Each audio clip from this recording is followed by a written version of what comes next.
Soy Wolf Palacios. Isaac Asimov definió el antiintelectualismo como culto a la ignorancia.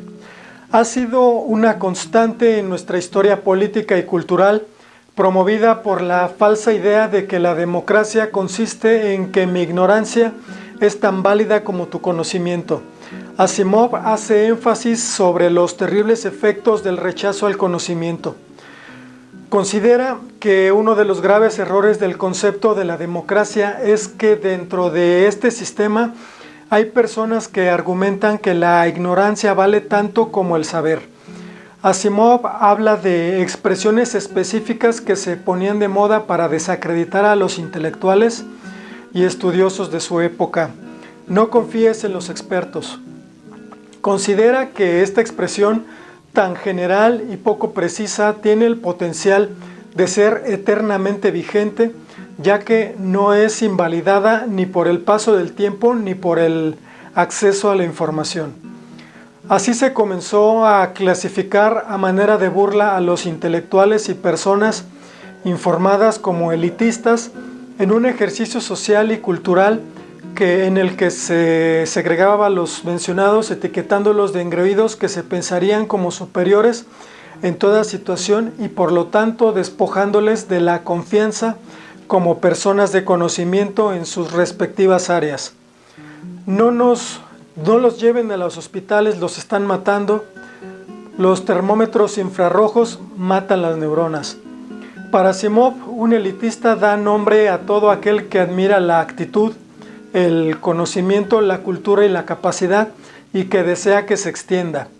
El antiintelectualismo es el creciente rechazo, la hostilidad y desconfianza hacia el intelecto, los intelectuales y la actividad intelectual, generalmente expresada en escarnio de la educación, filosofía, literatura, arte y ciencia, como poco práctica y despreciable. Los antiintelectuales se presentan públicamente como defensores de la gente común, hoy en día como populistas, al proponer que los intelectuales son una clase social distante de las preocupaciones cotidianas de la mayoría de la población. Un pueblo tiene el derecho a saber. ¿Cómo es posible comunicarle la información si piensa que todo aquel que busca la verdad y la precisión es elitista y no es digno de su confianza? Y además no entiende lo que lee y además no lee. En la actualidad, para las nuevas generaciones, la ortografía, la gramática carecen de importancia porque lo que importa es el mensaje sin el más mínimo esfuerzo. De ahí el incremento en la devaluación de la ortografía y la gramática mediante la comunicación por medio de símbolos, emojis. Una época en la que la filosofía se encuentra en los memes.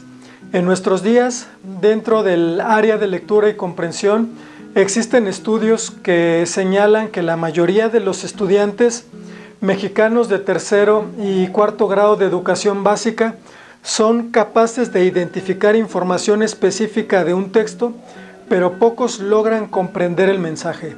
Los alumnos de secundaria no cuentan con las habilidades lectoras básicas para el estudio, tales como identificar, analizar, interpretar y comparar información implícita en diferentes tipos de textos académicos, científicos o de divulgación del conocimiento.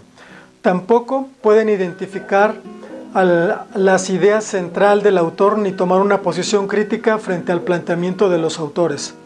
Situación que se extiende a los niveles avanzados como el nivel superior.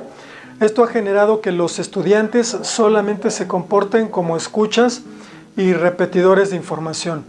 No se puede concebir la comprensión sin la existencia de la memoria. Es la responsable del aprendizaje en el cerebro y la responsable de la selección activa y recuperar lo comprendido para su uso en ocasiones posteriores. Cuando se lee un texto, se lleva a cabo una tarea cognitiva compleja. Desde la lectura de un texto impreso hasta su comprensión final, se necesitó un conocimiento general del tema en cuestión, capacidad de procesamiento de información para su comprensión, la intervención de la memoria a corto plazo, además de una comprensión del lenguaje que incluye la recuperación e integración del significado de la palabra, el análisis sintáctico de frases que permita un análisis del discurso. No puedes entender un texto de mecánica cuántica si no se entiende lo que se lee, si no se tiene un dominio del idioma general y técnico en que se escribe la publicación, si no posees conocimientos elevados de física, matemáticas, así como la inteligencia para la integración de dicha información. Esto aplica en todas las ciencias, medicina, arquitectura, ingeniería o bien la sismología. En la actualidad hay charlatanes que predicen sismos. Hoy se tiene el acceso a la información, pero esto no implica que todos tengamos la capacidad intelectual de interpretar, analizarla y obtener conclusiones. Entenderás la información a tu manera y a tu capricho. Vivimos en una época en la que el ignorante cree, piensa y da por hecho que sabe más que el economista, que el infectólogo, que el biólogo, que el epidemiólogo, que el químico o que el médico.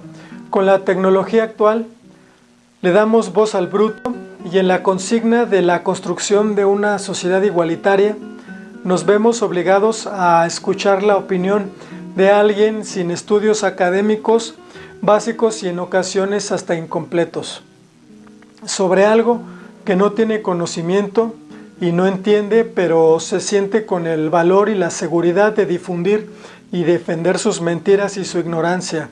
El origen de la noticia falsa, la perpetuidad de la ignorancia para que no se sienta discriminado. La lectura y particularmente la comprensión implica un proceso complejo de orden superior a través del cual el lector construye activamente una representación del significado, poniendo en relación las ideas contenidas en el texto con sus conocimientos. Este modelo mental está constituido por las representaciones dinámicas que van cambiando a medida que avanza la lectura del texto, de lo singular, lo concreto y lo que se puede visualizar, situado en un concepto espacio-temporal. El conocimiento no se crea en chats, no se crea en el Face, se genera en universidades, en laboratorios, en centros de investigación, controlados por equipos de expertos. No es lo que una persona piensa o cree. La creación de conocimiento es controlada por un equipo de varios profesionales expertos en un área determinada. El pensamiento abstracto es una capacidad exclusivamente humana. Se refiere a crear ideas que existen en el pensamiento que no podemos percibir con los sentidos, como las matemáticas. Mientras más complejo es el cerebro, las respuestas se hacen más elaboradas, complejas y flexibles. El hecho de que sea una cualidad exclusivamente humana no quiere decir que todas las personas puedan desarrollarla. El pensamiento abstracto es innato en algunas personas, mientras en otras requiere de formación y constancia. Sígueme en Facebook como Wolf Palacios y en YouTube como Wolf Palacios. Por favor, quédate en casa.